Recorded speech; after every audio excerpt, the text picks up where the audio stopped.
Fala pessoal, tudo certo? No vídeo de hoje nós vamos resolver a questão 20, caiu no ENAD de 2017 do curso de Engenharia Elétrica.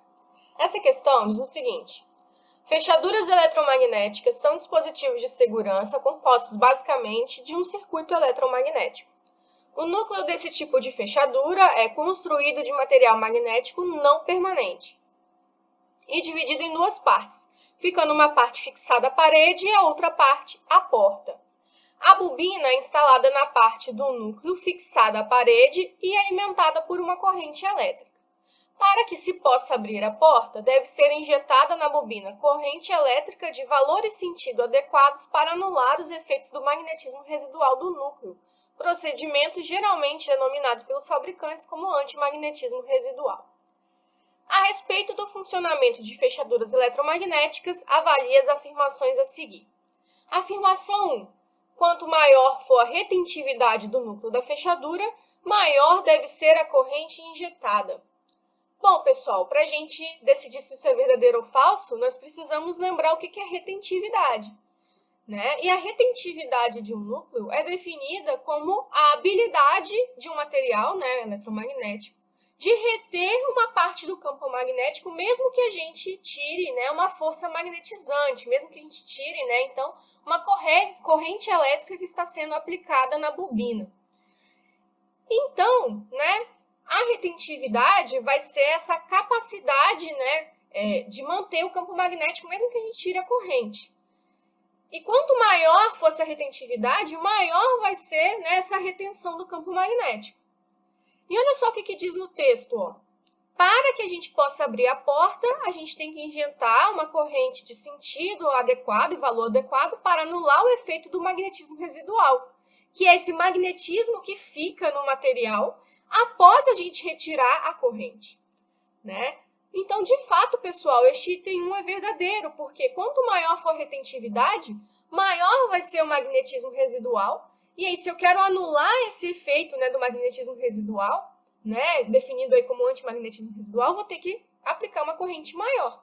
Quanto maior o magnetismo residual, quanto maior o magnetismo que eu quiser anular, maior tem que ser a corrente no sentido contrário que eu tenho que aplicar. Beleza. Vamos para o próximo item, item 2.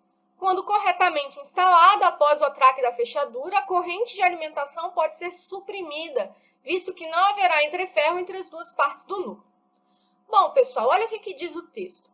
O núcleo desse tipo de fechadura é construído de material magnético não permanente. O que isso significa, pessoal? Que para ter campo magnético e ter força magnética, a gente precisa aplicar uma corrente. A não ser, é claro, né, que a gente retire a corrente e, né, a gente tem aí o magnetismo residual. Mas olha só, pessoal, se eu quero, né, utilizar uma fechadura eletromagnética, justamente, né, para ter o fechamento dessa fechadura, né, e esse fechamento tem que ser com uma força tal que impeça a abertura dessa fechadura, a não ser que alguém de fato libere a abertura dela, precisa existir ali nessa fechadura, né, uma força eletromagnética que vai se opor à abertura.